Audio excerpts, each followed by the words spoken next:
Happy Tuesday. I'm sorry I'm a few minutes late, but I got some important emails that I needed to address right away. So apologies. I'll explain everything to you tomorrow. All right, so anyway, we have a great live stream planned today. Thank you very much for joining me. Also, my Unhinged review has been filmed. Sorry about the air conditioning noise. It's just so freaking hot. So it should go off shortly, though. But anyway, my Unhinged review has been filmed and will go up like after this stream. So it'll go up this evening. So anyway, I want to thank everyone. I'm glad you like my shirt, Lloyd. So I'm glad everyone's joining me today. Welcome. We have 3 very good stories to go over. Drama, drama, drama. Especially the first 2. Those are shocking. The second one, like, they're going to make a miniseries out of it. I don't even know what to say. It's crazy. So anyway, we're gonna have ourselves a good time. And then, of course, as always, at the end of the stream, you may ask me anything that you would like for the final 10 minutes. So before we get started, please let me know what you guys are up to. What's going on, everybody? I like to do a couple shout-outs at the beginning. If you become a member, you get a shout-out at any time during the stream. But at the beginning, I like to try and give people a couple of shout-outs. So Liam, a chocolate orange brownie? That sounds amazing. And you got a promotion. I focused on the chocolate orange brownie, but the promotion is way more exciting. Congratulations. Given by Gabriel is doing homework in Houston, Texas, where it's also very hot.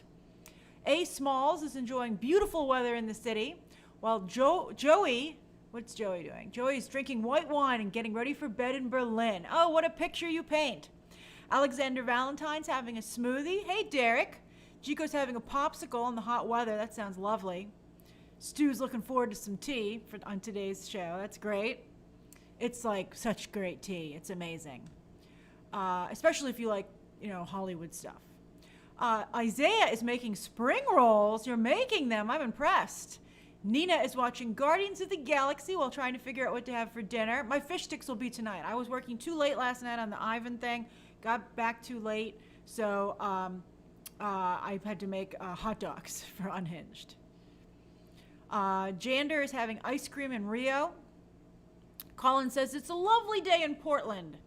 And Star-Lord is having a beer in Poland.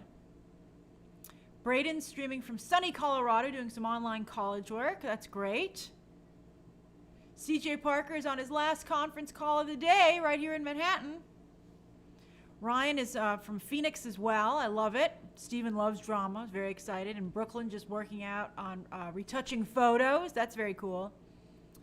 Let's see here. Kyle says painting in my boiling Los Angeles apartment. That's funny. I'm sorry it's so hot there for you. Hey, DJ. Pastor Madeline, napping, just woke up for everybody. That's so sweet. Madeline's so nice. For those of you who are relatively new members, she's an actual pastor. Hey, Jesse Johnson, thanks for joining. Carlos says it's 100 degrees in Denver. How hot is it in New York? Let me check. 1 second. It's only 82.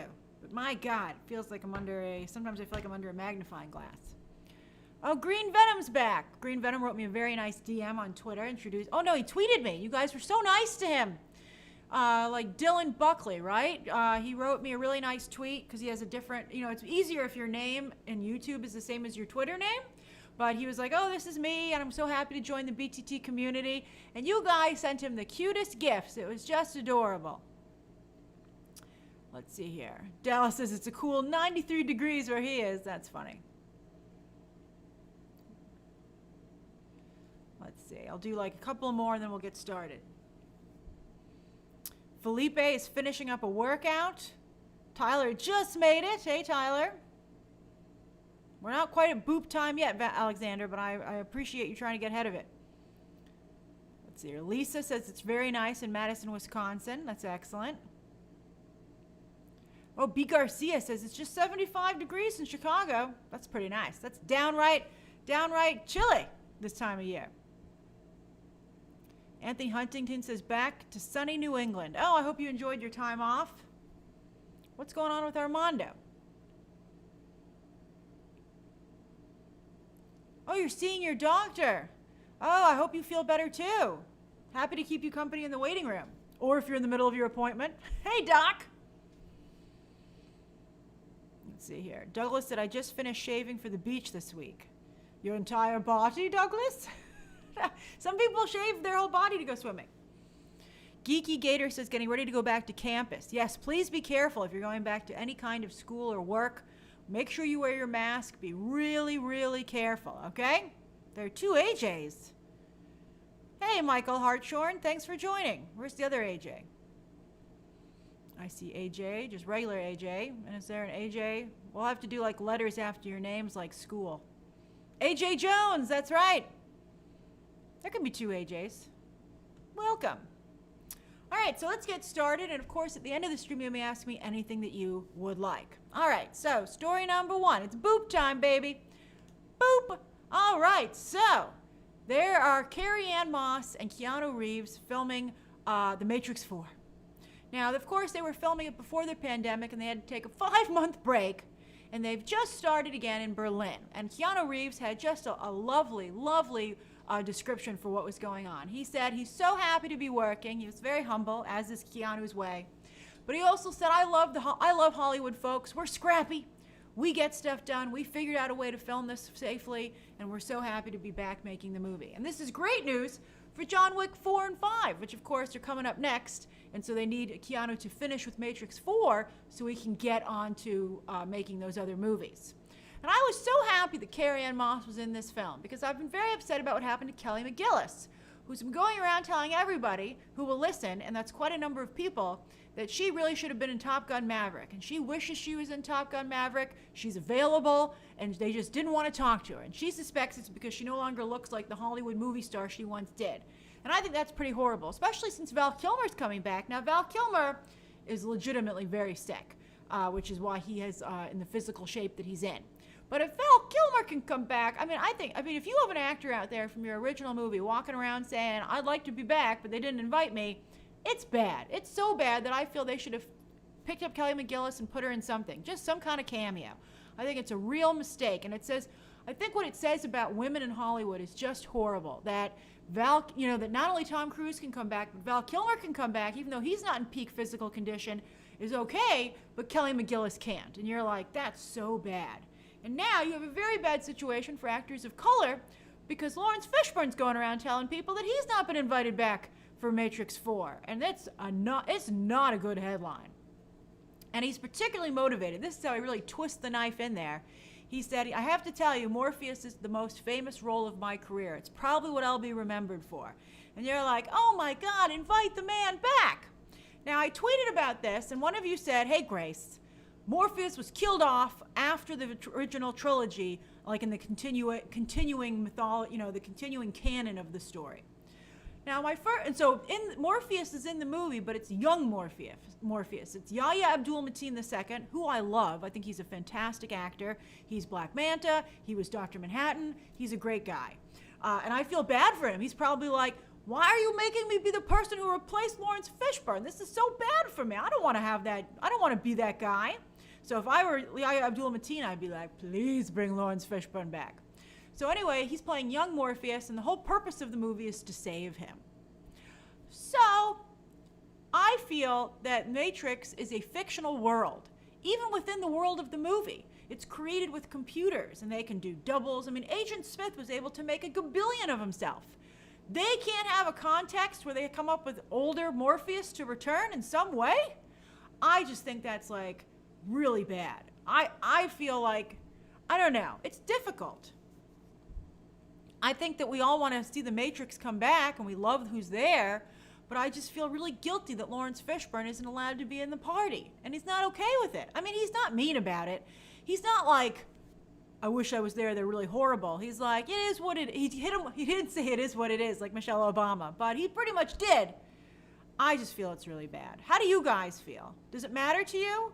I mean, I don't know if it matters so much that I wouldn't see the movie as a diehard, movie fan, but I think it's pretty bad.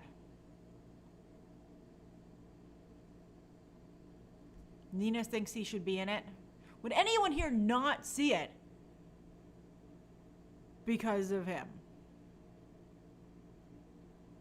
I think we all agree it's sad.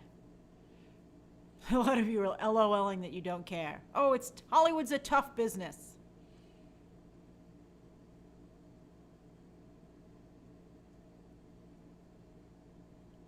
I think that's the sad reality. We're going to still see it, but we feel real bad. That's it. We're like, I'm going to take a stand. I can't, It's like the same thing with James Gunn. Like my friend said, I'm never seeing a James Gunn movie again unless it looks really good. And I was like, that's hilarious because it's true. Brent points out that because of 2 trans directors, although apparently only one of them's working on this one, I don't think it's because of color or race. Hey, Alfonso, thanks for joining. I think that they're well-intentioned, but it doesn't matter how well-intentioned you are. What do they say about the road to hell? It's paved with good intentions. So what's the road to publicity hell? It's paved also with good intentions. Hi, Adam Kahn. Is that you? That's a very nice profile pic. Very, very dramatic. Let's see here. We'll see what happens. I think it's rough. I think it's rough. All right, so that's the first story of the day. Now on to the juiciest story you've ever heard. Oh, by the way, I forgot to tell you. YouTube notifications no longer send emails out. I don't know why they changed that policy. It's ridiculous, but they did. So they only send notifications that new videos have been uploaded now through the actual app. So unless you have YouTube uploaded on your phone to send you a text message when you have notifications turned on, it won't send you an email anymore. I think it's pretty mean, and I don't know how that's going to affect any of your viewing habits, but if you want to know when I upload a new video, you can either just keep checking back in, or you can follow me on Twitter, where I always post them. So it's kind of annoying. Although AJ is thrilled, so I guess it was a good idea. Although Kyle also hated them. That's funny. That's very funny. Hey, Platinum Diva. No, you'll still get emails about going live to members, but you don't get notifications for videos and emails anymore.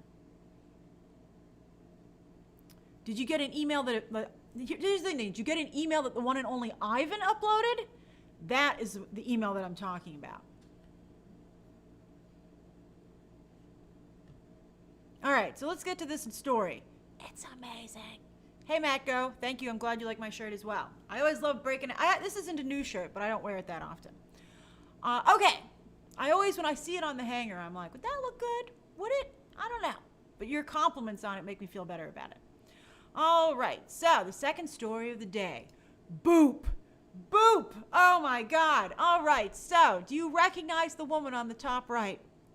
That's Charlotte Kirk. Oh, the air conditioning went off. Charlotte Kirk. Charlotte Kirk is the woman, the actress, who got Kevin Tsujihara fired because she was blackmailing him. She wanted, so this is the way it turned out. So as you might recall from when we discussed this when this happened, that's right, Jonathan, it's the boopiest story that ever happened. So Charlotte Kirk is an actress, or was like an actress in Hollywood. She had a lot of friends with benefits, let's say. And Kevin Tsujihara met her through Brett Ratner, who introduced her to Kevin Tsujihara as an incentive for Kevin Tsujihara to give Brett Ratner a financing deal for Warner Brothers. Remember, for a long time, Brett Ratner's company, Rat Pack, was like the one that financed all the Warner Brothers movies, and so his logo would be in front of all the films. Well, the reason that he got that deal instead of other financial companies was that he introduced Charlotte Kirk to Kevin Tsujihara. So Kevin Tsujihara and Warner Brothers knew about this for a very long time, but nobody else knew in the public eye, so they let him stay. But then, as you might recall, the Hollywood Reporter got his text messages to this woman, where she was like, why didn't you give me a role in the movie? And why didn't you audition me? And he actually was like, oh, I'm sorry you're disappointed. Let me see what I can do. As I said at the time, I can't believe he didn't text back, who dis? Because you can't have this stuff in writing. It's like the craziest thing I've ever seen. And then the story got even weirder. Someone's going to make a Charlotte Kirk television series. The story got even weirder when she managed to seduce Neil Marshall. Remember that director who did Game of Thrones, and he did like The Descent, that horror movie with all women, and he was doing the Hellboy, the new Hellboy movie? Well, she got him to like her. He was upset that she wasn't cast as the female lead in that movie, not the Mila Jovovich character, but the other one. So he lost all enthusiasm to make Hellboy because she wasn't in it. And then he was like, in the middle of the movie, in the middle of filming, Neil Marshall ran off with Charlotte Kirk to like some island for vacation and then devoted his career to trying to make her a star. And everyone was like, what happened? So that was, you would think that would be the end of the story, but it wasn't. So apparently, a couple of years ago, I don't know if this was at the same time as Tevin Sujihara or not, but Charlotte Kirk had an affair with Ron Meyer, who is a Hollywood legend. I think he's one of the key players originally at CAA, and then he became like a huge person at the top brass at NBC Universal. So he had an affair with her, and she tried to extort him. Then she settled with him privately, and he gave her a payoff. But recently, some other people found out about this affair and have been threatening to, to expose it if he didn't pay them as well. So, and also, they were going to blame NBC Universal and say they were complicit. So Ron Meyer went to NBC Universal, and he was like, whoa, guys, I think you should know about what's happening to me. And NBC Universal said, holy crap, you should quit. You do not align with the morals of this company. They gave him that. And so he had to leave, and so he left today. So one of you said, this is just incredible, that a woman who is like not even that, it's like one of you said she's a grifter. I don't even think she's that capable. That she was able to bring down 3 people, including 2 people who are like the heads of studios, is incredible to me. I wonder if Brett Ratner introduced her to all of them. Is Brett Ratner the eye of this horrible storm? It's just so bad. Derek's like, hire an escort service. Yeah, I don't understand. These people are, I guess it spoke to the time period that they thought they could do this kind of behavior and wouldn't catch up to them. And also, I guess no one would warn anyone else because they don't want to admit to cop to it. But there used to be professionals who would deal with this stuff. And there was Heidi Fleiss, and she only turned on everyone when she got arrested. You can't abide in this kind of behavior. It's always going to come back and get you. It's always going to come back and get you. It's just incredible. 2 studio heads. So I was talking to somebody, a friend of mine in the industry today about this, and he made a good point. And the question is, who will take over for Ron Meyer? Will it be somebody else in the entertainment business? Or will this be another opportunity for someone from the tech business to come in? Or someone from the cable business? Because, of course, some of the head people at Universal right now, I think Jeff Shell is his name, right? He, of course, is from cable. And he's been the one pushing all this, like, the shortened window and putting movies on streaming. So, this is not only like a juicy story, like an incredible story. Like if someone told you this was like a story, you would be like, that's not believable. You can't do that. But it actually happened. 2 studio heads. It's just shocking to me. It's just absolutely incredible. And I think if some woman comes to you and says, I will sleep with you if you get me an audition in one of your projects, she's going to extort you. Hey, Destiny Ricks, welcome. That is not a person with good intentions. It's not even like these people, it's not even like she showed them, like she pretended to be nice. Like, she was very upfront about how this was transactional. So what did they think was going to happen when she didn't get a movie role or a television role? She's going to want some other kind of compensation. So it's just shocking to me. Remember this story if you ever find yourself in a similar situation. Remember Charlotte Kirk. And Neil Marshall was never able to make her a star, and now just his career is over. It's just absolutely incredible. It's an incredible story. So it not only is just a juicy story, but it's really going to be interesting to see what happens to NBC Universal as a result of this. I can't believe he thought there was a way that NBC Universal would back him up and be like, oh, poor Ron. Bitches be crazy, Ron. I feel so bad for you. They were like, oh my God, you have to leave immediately. I'm sorry you even told this to me. Put him like in a ball of like human resources around him and just get him out of here. I'd be like, oh, what did he touch? Who did he talk to? It's just absolutely incredible. It's just shocking. All right, so funny. All right, so we'll see what happens. And she didn't get anything out of it. All right. So I'm glad you guys enjoyed that story. I was so excited to talk to you about it. It's one of my favorite types of things to talk about. I'm glad, Dallas, it's like, Grace Rant. It was just incredible.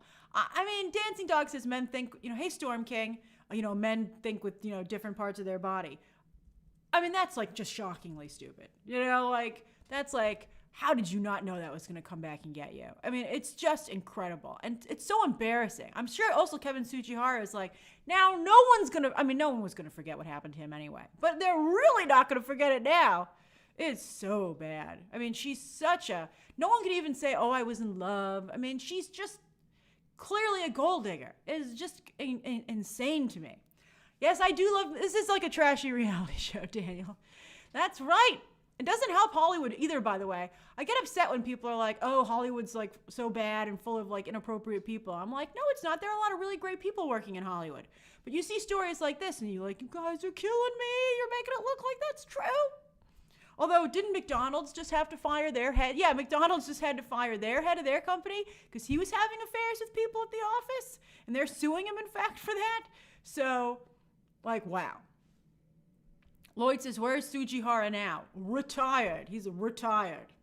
You don't come back from this kind of stuff. So I hope he saved his money. That's just incredible. Incredible. All right, so let's go to the third story of the day. Whew, that was a doozy. Story number 3. Boop. All right, so speaking of Hellboy, Daniel Day Kim, of course, co-starred in that film. He did a very nice job.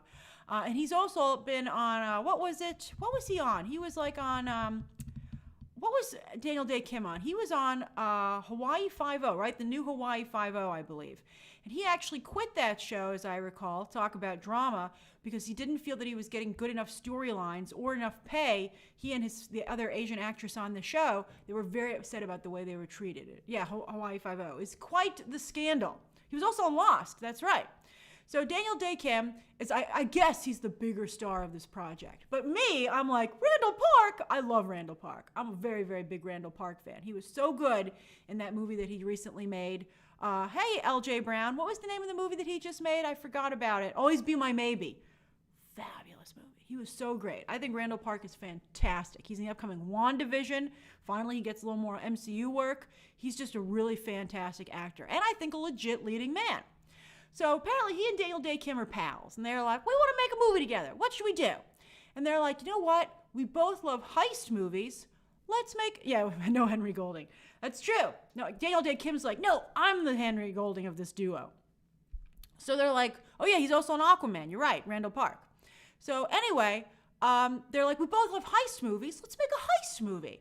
And I think that's excellent. I'm so happy. I think Crazy Rich Asians was, a very important film. I didn't like it. I think it played into a lot of negative Asian stereotypes, but I do respect what it accomplished, and I know how important it is to the Asian community. And so I think that's really great.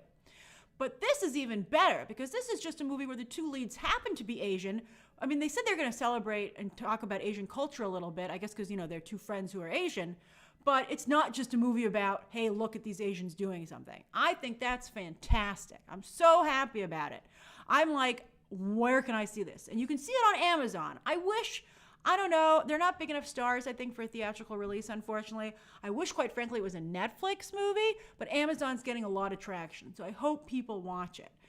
This just sounds fantastic to me. And I'm so happy to see other demographics getting some traction. I mean, we were so happy with the Black Lives Matter movement, what it's done in Hollywood. It's broken down a lot of walls. Me Too broke down a lot of walls before that. But now it's time for some other demographics to get noticed as well. And every time we talk about representation, and it's usually from the Black community, without fail, people in the comments are like, where is the representation for the Asian community, the Latino community? And I agree with you. And so I'm so happy to see that happening with this film. This sounds amazing to me. I could not be more excited. Randall Park should be a big Hollywood star. And the fact that he's not makes you feel that it does have to do with his ethnicity. So I'm glad that he's making moves. I'm glad he came up with his own movie idea. I'm glad it's happening. I'm glad someone picked it up. And I'm very, very excited. Yeah, he was so good on Fresh Off the Boat. And I have to say, even though I think Constance Wu is very annoying and doesn't know how to handle herself PR-wise, I think she's a good actress. I thought she was very capable in Hustlers. I think she's talented. But this is just so great. I'm so happy. Is anyone a Daniel Day Kim fan? I think he's okay. I don't think he really pops I think Randall Park's going to mop the floor with him. But, you know, you need a straight man and a funny person for a good comedic duo, so they're probably going to be great together.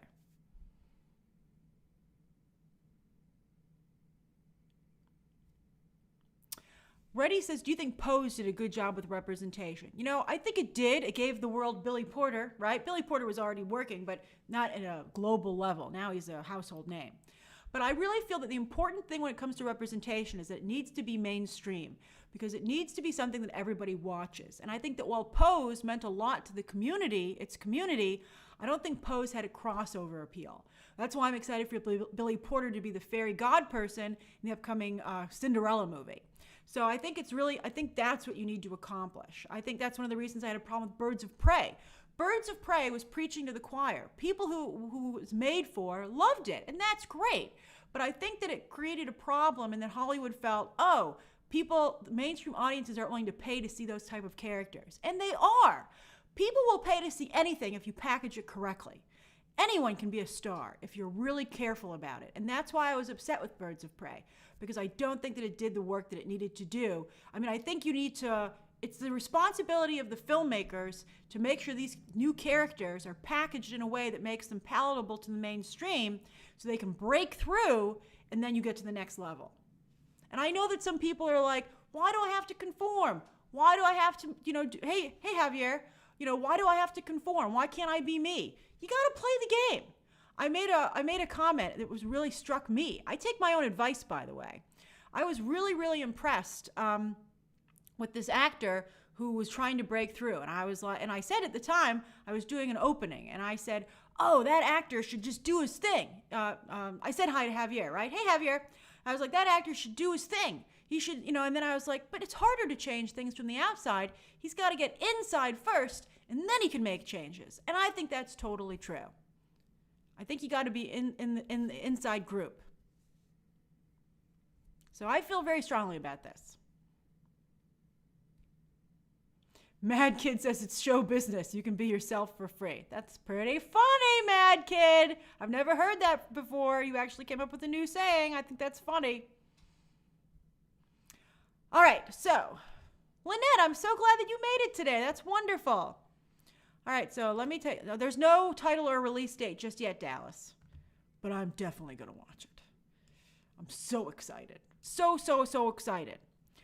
All right, so it's 4:51. You can ask me anything you'd like until 5:01. So Amika says, Grace, what do you think about Ellen? That's a great question. Ellen, of course, if you haven't heard, yesterday she fired 3 of her top producers. And also, she said she directly addressed the don't look me in the eye rule and said that she never heard of it before. And she upped her DJ to executive producer on the show. I don't know what his background is. You don't usually promote DJs to producers, but maybe he's done some work that I'm not aware of. But I think that she's going to try and move on. The real question always is, the bottom line, will people tune in?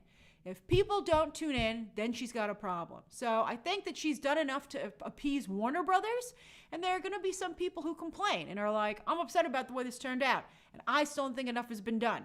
You know how they'll know when enough has been done? When they see what her ratings look like when she comes back. How do I feel about it personally? I guess I have to say that. I think that, as Alfonso said, I think it's really hard to believe that she wasn't aware of what was happening on her set for like 10 years. Like, she never noticed that no one ever looked her in the eye? I think she'd be like, what's happening? Why are people not looking at me? This is really weird. Why are people running from me in fear? I think that it doesn't really make sense. I don't know if she knew about some of the more serious allegations, like sexual harassment. Those are very serious allegations. You need to have proof. I think these days we go a little bit too much on hearsay. It's like, you need to have proof. But I think that she's somewhat culpable, and she's doing what she can to make up for it. And I think this is a good start. But I think she can never mess up again. I can't answer any questions about DC fandom. I talked to Warner Brothers today. They said you can't talk about it, even teases. And I had to promise not to do that in order for them to tell me the next thing. And so I did. So I can't tell you. But I'm telling you that so you don't ask me. Chico says, thoughts on Meghan and Prince Harry working on a top secret project for Hollywood. Yeah, you sent me that story today. So no details on it yet, but apparently Variety says that Prince Harry and Meghan Markle are shopping around some kind of project. She's not going to star in it, but basically they want to be like the Obamas, who they want to produce a lot of content. I have to see what it is. Again, I wouldn't buy it because I don't think people are going to tune in. I think it's really kind of shady that Meghan Markle is trying to get work in Hollywood when she married into the British royal family. Why doesn't she try to pitch this project in the UK entertainment space? That's where she has the pull as a member of the royal family. And then also she said she wanted people to leave her alone and to be a private person. And then she's going to work in Hollywood as a high-profile individual. That doesn't make any sense to me. So I think that I personally would not. I wouldn't take the risk of investing in it. Although to be fair, I'd have to hear what it is. You know, I do like a good idea. So, but I feel it would have to be such an amazing idea to overcome the negativity at this point that encompasses both of them. But I think it depends if people watch it. If somebody buys it or, gives her a deal and then she gets people to tune in, then she's worth every penny. It's all about, can you deliver? Hollywood is about results. And if you can deliver results, they love you, which is why people get away with a lot of stuff they shouldn't in Hollywood, because they're able to deliver.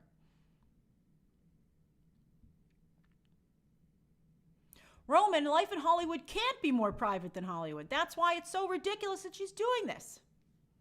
Kirby, I can't talk about The Boys. I'm under embargo. The Boys review embargo lifts Monday, this coming Monday.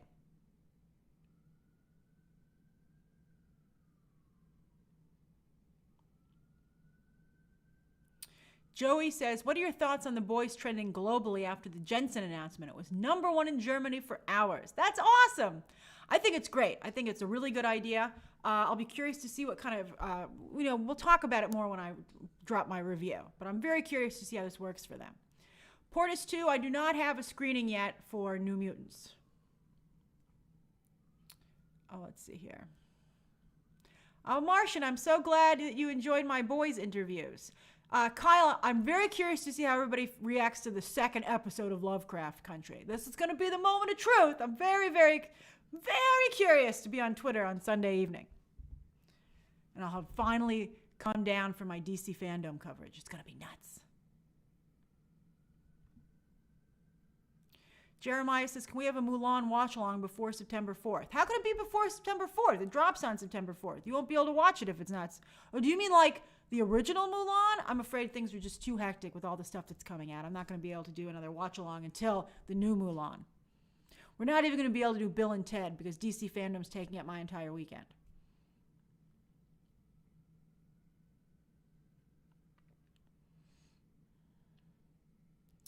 Dancing Dog 60 says, does Kevin Feige have anything planned to kneecap DC fandom? He might. We'll see when this Mandalorian trailer 2 drops, for season 2. It's rumored to be Friday or Saturday. There's no confirmation from Disney, though. It might not drop at all. We'll see. They're unusually quiet over at Marvel, which probably means they're having a difficult time.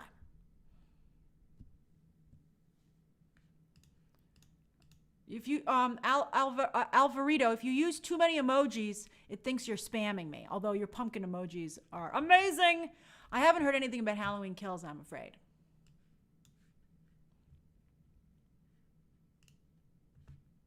Sam says, will piracy affect Tenet's box office run?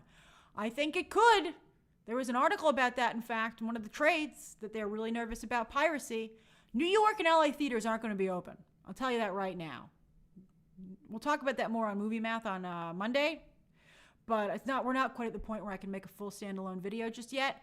Maybe I will. Let's see how bad things toward the end of the week get. But it's not going to open in the major. New York, New Jersey, and California aren't going to be online, I don't believe. So we'll see what happens. I don't even know if I'm going to be able to review the movie, to be honest with you. Because I don't know, Christopher Nolan right now won't send out screeners. It's ridiculous. The Dune trailer is supposed to be by the end of the month. That's what Timothy Chalamet said. Coolest Muggle says Miami's offline too. That's interesting.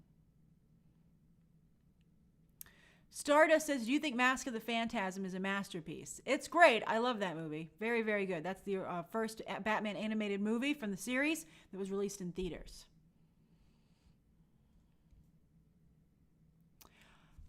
Mika says, what are your thoughts about screening at Cinemark, early screenings at Cinemark for Tenet? I think there are going to be spoilers everywhere. I think you should just be at peace with the fact that you're going to know what happens in Tenet. There's just nothing you can do about it. You're going to know. You're going to know. You won't be able to avoid the spoilers for as long as it's going to take for you to see this movie. So you should just be like, you know what? I'm just going to have to enjoy it for the cinematography and the journey.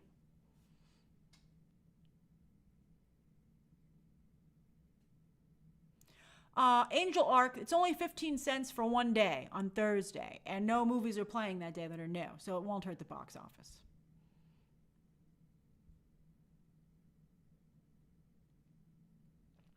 Anime Lover says, hey Nicole, will New Mutants come to Disney Plus like Mulan? I'm hearing right now that it won't because it's a pesky Fox movie, and it'll go from... my source said they suspect that it'll go from theaters to a physical, regular online PVOD release, at the same 3-month theatrical window. But let's see how bad the box office is. If it craters, and if Mulan does real well, I can see Disney being like,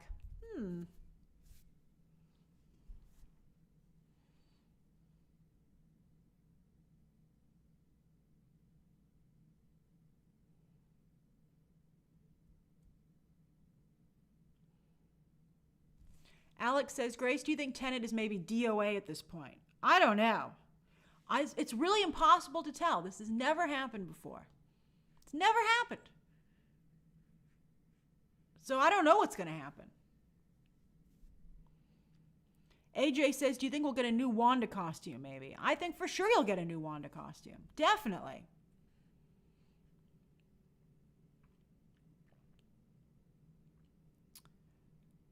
Let's see here. Star-Lord says, Grace, the first Harry Potter movie has just crossed $1 billion at the global box office. What's your favorite Harry Potter movie? I gotta tell you, I never read the Harry Potter books. I tried to, but I actually fell asleep in the children's section of the bookstore trying to read it. I was like, everybody keeps talking about this Harry Potter. Let me take a look at it. Fell asleep in the store. Woke up, was so happy I was not dead. Since I never read the books and you needed the books to really follow along with the movies, they all are just a big blur to me. I mean, I enjoyed them. I thought they were nice. I like the world of Harry Potter. I remember, Lauren, that the third one, that was when, what's his name? Alfonso Cuarón came on, right? And everybody was like, oh, this is much better. I agree. It did get much better. But I think they're fine. I mean, I always enjoyed them. I liked going to see them. I like going to the Universal theme park. I think that's great. But that's it's hard for me to distinguish them.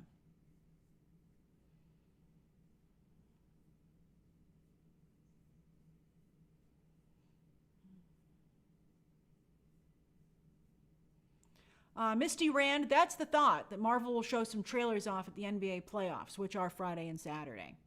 But where are they? Marvel usually gives a 24-hour heads up. Usually. Oh, it's 5:02. See, I love talking to you guys so much I get carried away. All right, I'll do 2 more, and then I got to go. Sabian Robinson says, Grace, do you still think Falcon and Winter Soldier will premiere in the fall? It's not looking good since the fall is like a week or 2 away, and it's like not even dropped a trailer. So I think probably not, quite frankly. Unless they're like, surprise! And we'll be like, oh my God, thank you. Matt Go, I have been to the UK. I've been to the UK twice. Once when I was a baby, so I don't remember it. And then another time when I was older, and it was just an absolute delight. I love the UK. It's very nice. Casey says, do you expect a Batman trailer on Saturday? I'd be real surprised. I mean, I don't think so. It's too early. And they're going to drop so many other trailers. I don't think so. I mean, they already have a Snyder Cut trailer, a Wonder Woman trailer.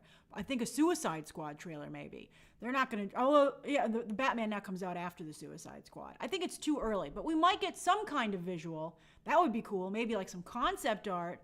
They're going to have to give us something, especially with half an hour panel. But I feel like, oh, bye, Madeline. But I feel like actual footage seems unlikely to me. You never know, though. DC fandom, also the first of its kind, which is very exciting.